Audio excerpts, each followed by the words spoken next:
As of today, this house belongs to us. Everyone else, please leave, said the unexpected relatives who showed up. It was just a few days after Jack had passed away. 10 of them appeared out of nowhere at our house, claiming it was theirs. I couldn't help but laugh. They didn't know anything. They stared at me, suspicious, and demanded an explanation. Don't you know? This house is already mine, I told them, revealing the wish Jack had left for me. Hearing this, they were shocked, their faces turning pale. I'm Lauren Alexis, 55 years old, and I work in the kitchen of a restaurant. Lauren, can you work overtime today? My manager asked. No, I've already told you that I can't, I replied. That's right, your husband is still in the hospital. We should have asked someone else to cover for you. I'm sorry, Lauren. You can go home on time without any problems. I work at a popular Italian restaurant in town. People love it because the food is affordable and tasty, so we're always busy. I used to be fine with working extra hours, but since my husband Jack has been suffering from severe cancer and staying in the hospital, I've been leaving work on time. Jack is 3 years older than me, and we've been married for 32 years. This is the first time he's had such a serious illness. The cancer was found during a health check, but it had already spread to other parts of his body, and his strength quickly started to fade after we got the news. It's unfortunate. Staying at home and working remotely made his health decline even more. He used to work as a freelance interior designer, doing everything from his computer. Thanks to him, I didn't have to worry about house chores, and I could focus on my work. But after he got sick, I had to adjust my work schedule. I now start early in the morning and leave before the restaurant gets busy. I want to spend as much time as possible taking care of him. I often apologize to my coworkers for causing them trouble. What are you talking about? Don't be so down, they'd say. It'll worry your husband. Just stay positive and take good care of him. Don't worry, the manager will handle everything if needed. We're here to help, my colleagues would joke, trying to cheer me up. When I asked, everyone agreed without any complaints. In fact, they even suggested I leave early. The manager was worried about my financial situation, so he adjusted the shifts to make my current work schedule possible. I feel lucky to work in such a great place, and when things calm down, I plan to repay their kindness. With that in mind, I thank my coworkers and sign the attendance sheet. I quickly gathered my things and hurried to the hospital. Ah, you must be Mrs. Alexis. The doctor just arrived and is speaking with your husband, a nurse said warmly when I got to the hospital. Hearing that, I rushed to Jack's room. As I entered, I saw Jack talking with the doctor. Your wife is here, the doctor said. You're done with work? Thanks for everything, Jack said with a weak smile. Jack is older than me. He used to have a youthful face, and people often thought I was older. But ever since the cancer diagnosis, he seems to have aged so much. His once bright face is now thin and pale, and his smile is faint. When he first got sick, he told me, I won't let this illness beat me. But his body is getting weaker day by day, no matter how much he tries to stay strong. I was just explaining your husband's condition, the doctor began, but Jack interrupted. Let me tell her, doctor. An uneasy feeling crept over me, and I could tell the doctor felt it too. With a quiet nod, the doctor left the room. Hey, Lauren, how long have we been married? Jack asked, staring out the window. Worried about him, I answered carefully. 32nd years. 32nd years, huh? It felt long, but looking back, it passed so quickly. Stop, I said, fearing where the conversation was going. It sounds like you're saying it's almost over. Maybe another 7 months, Jack murmured, lost in thought. His words felt like he had accepted the end, and I tried to stop him from talking like that. But he avoided my eyes and continued, just hang in there for another 7 months. It might be even sooner. I know my body better than anyone. He smiled faintly, looking down. Hearing those words, my worst fears became real, and I couldn't stop the tears from falling. I'm sorry for making you sad. I promised when we got married that I'd never make you cry, Jack said softly.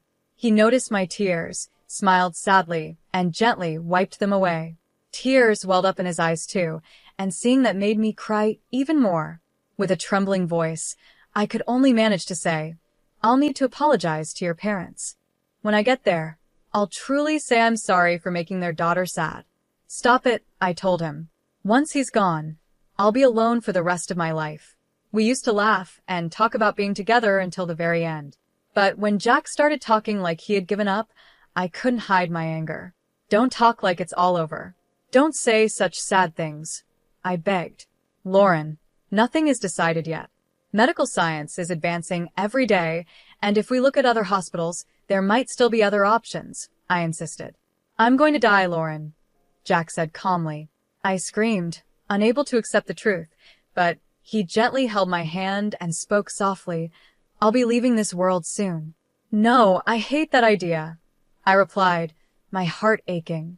Before I go, I want to do everything I've always wanted to do. I want to spend every moment I have left with you, Jack said, smiling weakly. He started talking about his plans for the days ahead. I don't want to spend the rest of my time in the hospital. I want to go home with you. Lauren, I know you're busy with work, but could you take a few days off? I want to go on the trip we planned before. I want to make all your wishes come true, so please, Jack said, looking at me with tired eyes. Seeing him like this, I painfully realized this was not just a dream. It was real, and I had to accept it. There was no more hope. With a heavy heart, I decided to respect his wishes. I fought back my tears and told his doctor what he wanted. The doctor understood and quickly arranged for his discharge. They ran some tests to make sure it was safe, and the next day, Jack was able to leave the hospital. From that point, Jack spent his last days at home. Jack, I came to visit. A familiar voice called out. Hey, how are you feeling? Ready to head to the other world yet? Just kidding. It was Paul, Jack's brother. Lauren, you're here too? I thought it was just Jack, Paul said, surprised. Since we had time before dinner, I stayed in the room as long as I could to be with Jack. But suddenly, his mother, Paul, and Paul's wife, Lily, showed up to visit. It's been a while, Paul, I said, trying to stay calm. Jack's brother, Paul, is 58 and works in construction. But he skips work often and doesn't have much of a position at his age. He just drifts through life day by day. His wife, Lily, is 36 and very beautiful, but she has a stern look and speaks harshly. She has a controlling attitude that stands out, especially compared to how she acts around others. Jack's mother is 82, but looks much younger and is full of energy. However, you can see her greed on her face.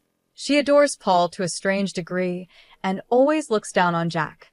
I really can't stand Jack's family.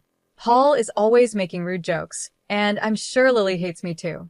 From the first time we met, she treated me like an enemy and never misses a chance to make mean comments. My mother-in-law doesn't treat us like people. She constantly bothers us.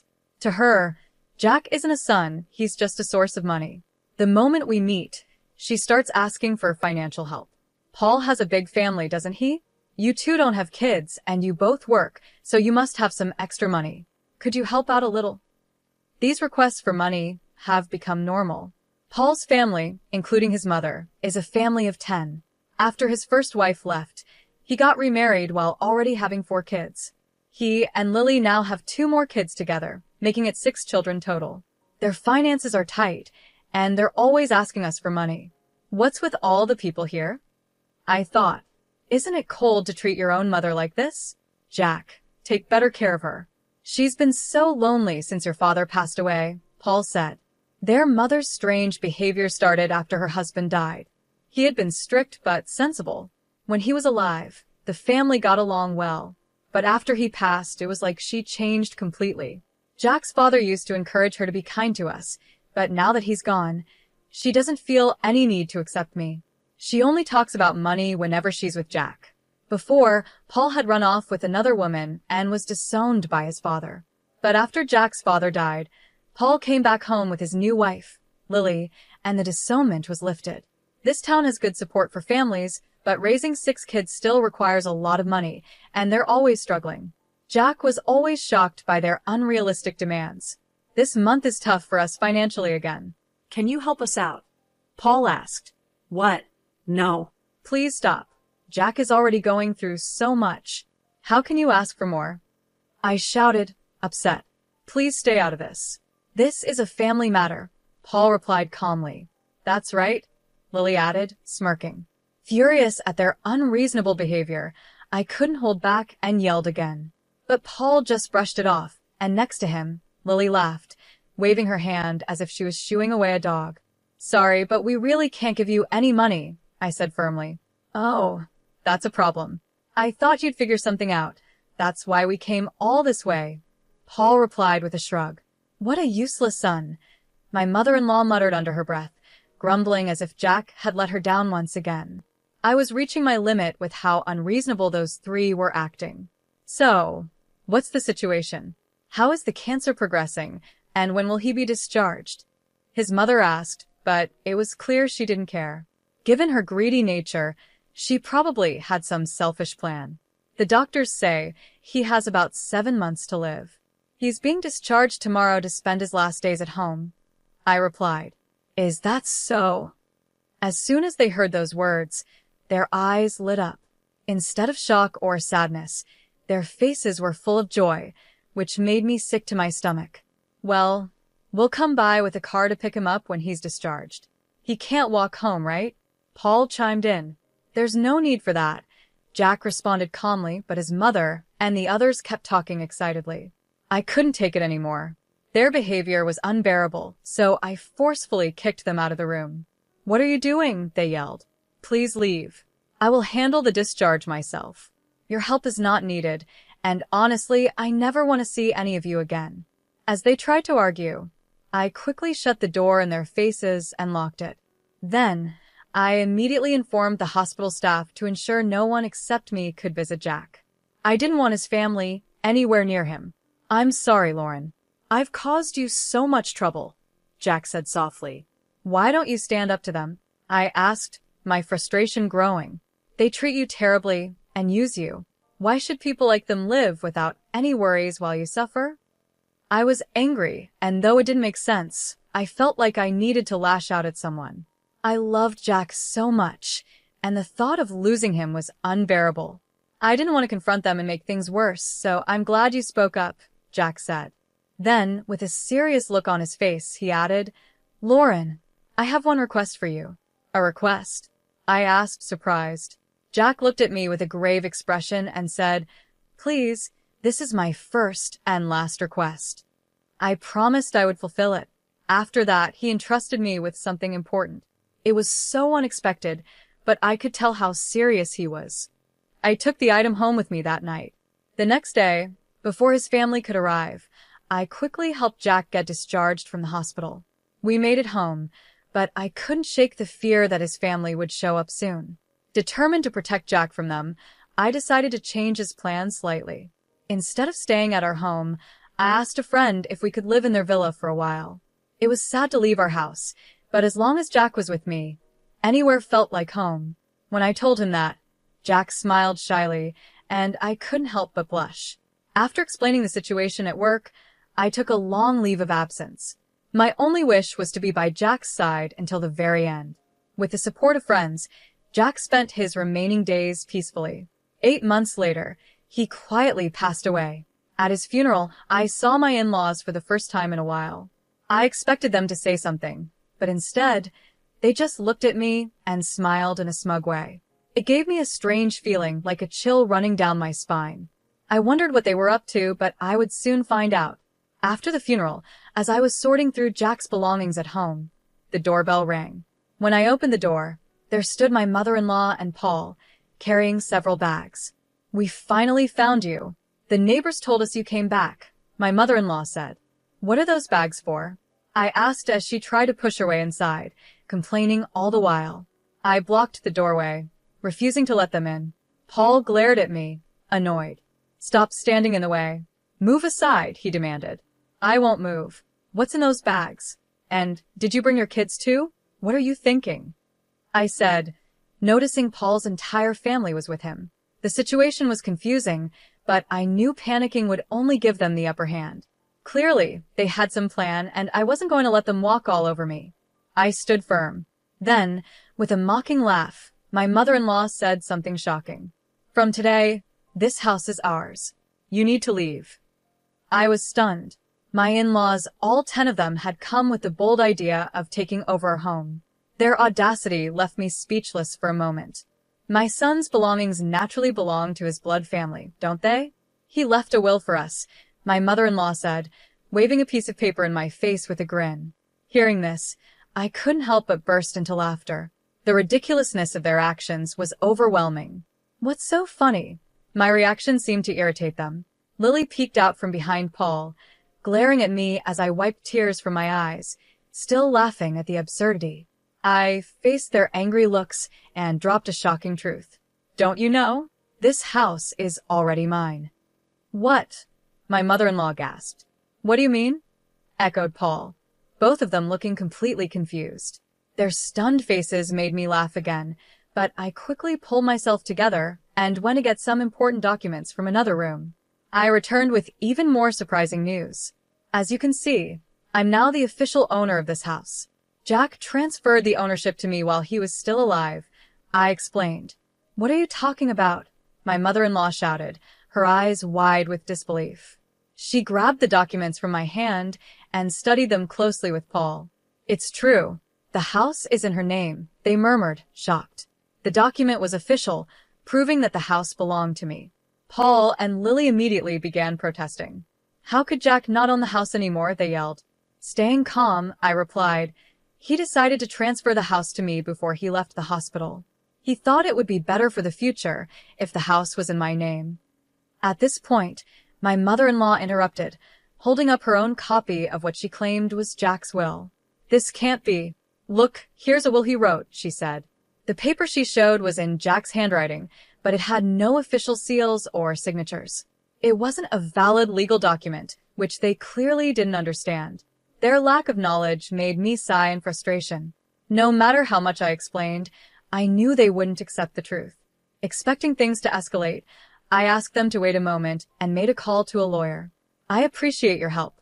I'm sorry, but Jack's family is here about a supposed will. Could you come over quickly? Thank you, I said into the phone.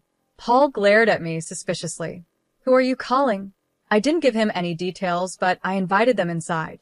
I seated my mother-in-law and Paul in the living room and told the children they could play in the bedroom. Soon, the doorbell rang, and I went to greet the person I had called. I escorted him into the living room.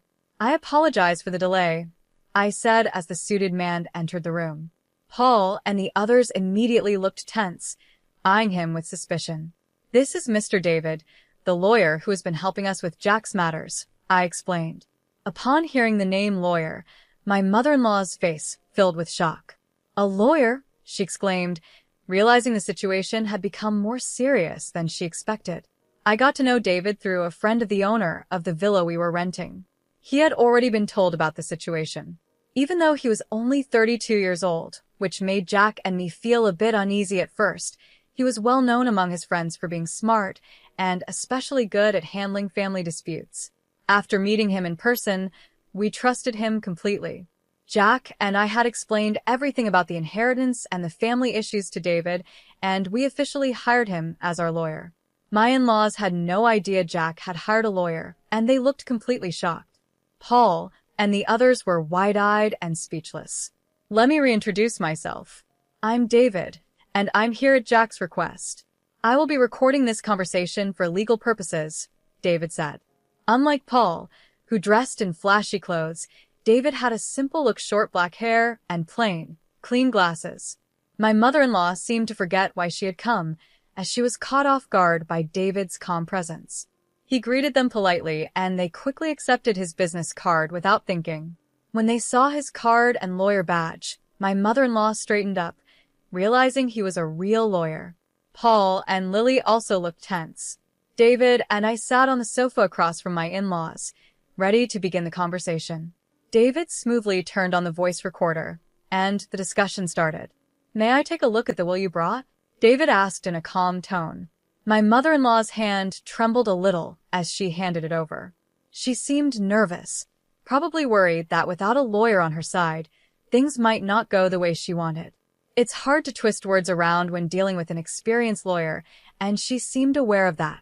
David read the will carefully, and after finishing, he looked at me and gave a small nod. Thank you. I'll return this to you now, he said, handing the will back to my mother-in-law with a polite smile. His calmness only seemed to make her more anxious. Was that really Jack's will? She asked, her voice filled with doubt. Yes, it does appear to be Jack's will, David confirmed. See? With this, the house is ours, she declared confidently. But David quickly set her straight. That will is an older version, though, he added, gently lowering her expectations. What do you mean? My mother-in-law exclaimed in surprise. It seems you didn't catch that, David replied calmly. Yes, the will you presented is Jack's, but it's outdated. The will that is officially valid is this more recent one. He then pulled a newer document from his bag. This will was more recent than the one my mother-in-law had, and it clearly stated, I leave all my assets to Lauren. The previous will I wrote for my mother is hereby revoked, and this document shall stand as my official will. What? Let me see that. Lily grabbed the will from David to check it herself. The new will had a more recent date, a seal, and even Jack's fingerprint, along with a note confirming that a lawyer had overseen its creation. It was obvious which will was valid. As Lily and Paul read it, their faces turned pale. My mother-in-law's lips quivered in shock. So, what does this mean for the other will? Paul asked, frustration building. Unfortunately, David explained, the will your mother has is now just a useless piece of paper. At that moment, Paul exploded in anger. Ignoring the lawyer's presence, he turned on his mother and yelled, You told me all the inheritance would be yours. His voice was so fierce it seemed like he might lash out physically. Lily tried to calm him down, but he was too strong, pushing her aside as he continued shouting at his mother. My mother-in-law cowered under Paul's rage, the scene turning chaotic. Watching this unfold, I spoke firmly. Please stop causing a disturbance in someone else's home.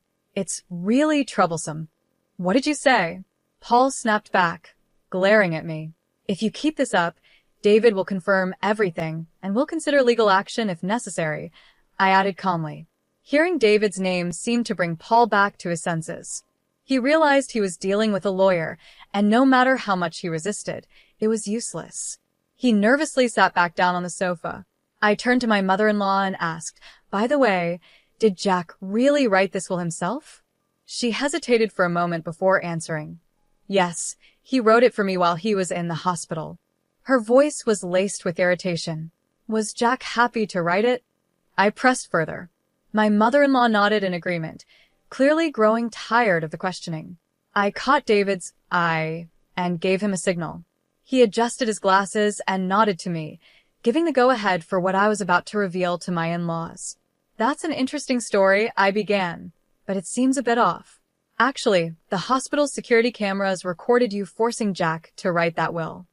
As I spoke, I pulled out my laptop, inserted a USB drive provided by the hospital, and played the footage. Jack had confided in David that he was pressured into writing the will, so we alerted the hospital. They cooperated and gave us the security footage. I quickly opened the video on the screen. In the video, my mother-in-law could be heard saying in a threatening tone, We'll be in trouble if you die and the inheritance doesn't come through. The footage clearly showed her pressuring Jack, with Paul and Lily also involved. If you don't want anything bad to happen to your wife, just sign the will quietly, Paul was heard saying. Lily chimed in, Jack, just sign this and nothing will happen to her, so don't worry. This video was taken 5 days before Jack left the hospital, as they questioned him about his cancer to ensure they'd get the inheritance. No, it wasn't like that. It was just a joke that went too far, my mother-in-law stammered. I saw a drama before going to the hospital, where the villain looked so cool. I just copied it without thinking. I didn't mean it seriously, please forgive us. As the situation turned against them, they quickly made excuses. Their words only fueled my anger, and I sighed at how pathetic they looked. If you had just admitted it, things might have been different. But trying to hide it shows your real intent, I said sternly. David, can we file charges for extortion based on this? Absolutely, David replied, smiling as he picked up the voice recorder. Their statements provide enough evidence. Paul and Lily, realizing they had forgotten about the voice recorder, were shocked. That means we'll be filing for damages against all of you, including compensation for the victim, David continued. This can't be true. Wait a minute, Lauren, Lily pleaded. It was only Mom who made him sign. We were just watching. We didn't force him to sign anything. Desperate to escape responsibility, Lily tried to distance herself, leading to a heated argument between her, Paul, and their mother. "It was you two who offered to help get the will written, wasn't it?" My mother-in-law snapped, trying to shift the blame back to them. "You said you would handle it properly, Mom. We were just watching," Paul snapped. "You were the ones pushing Jack to write it quickly," his mother argued. "That was because Jack's medical appointment was coming up. It wasn't about rushing the will. We just didn't have much time, and we thought it should be done before Lauren got here." It seemed like they were trying to speed up their plan while I wasn't around. As Lily kept talking, she didn't seem to realize the importance of what she was admitting. The argument grew so loud and intense, I almost wanted to cover my ears. Meanwhile, the children, who had been playing nearby, noticed the noise and gathered around. Among them was a child as young as 2, and the worry in their eyes was clear. The kids weren't at fault, so I quickly called over my eldest nephew, a 5th grader, and guided them to another room so they wouldn't have to see the adults fighting. He didn't fully understand what was happening, but he took his younger siblings to the other room as I asked. Once the kids were out of sight, I calmly turned to the 3 adults. "Isn't this shameful? What kind of parents are you?" I asked. "What are you talking about?" Paul asked, defensive. "Denying your own responsibilities and blaming each other in front of the children? Don't you think that's pathetic? You're just trying to escape responsibility." Hearing my words, Lily suddenly realized the children had been there, and her face softened with regret. "I truly am sorry. I admit everything, not just the threats. Please forgive us." Paul and his mother quickly followed suit, apologizing beside Lily in a desperate attempt to earn some forgiveness. "We need to take care of our kids, so please help us financially. I don't know how we'll survive if we're charged with damages. We're done for. Please overlook this. If we've sinned, we'll make up for it," they pleaded, crying and begging. But their words only made me angrier. In the end, all you care about is yourselves and money. "I don't feel any real regret from you." "That's not it," Paul stammered. "We're just in a tight spot, and we wanted you to understand our situation." "Do you realize how your excuses sound?" I asked sharply. Caught by my words, Paul fell silent, and his mother and Lily looked just as guilty. Without giving them another chance to apologize further, I let the conversation end there. I spoke even more harshly to them. "I have no intention of forgiving you. If you truly care about your children, you should work harder to pay off your debts. Everything that happened is because of what you did to Jack. It's all your fault. Why should I forgive you? It's unreasonable." They were left speechless, with nothing to say in their defense. "If you understand, then please leave. This house means a lot to me, and I have no intention of living with you.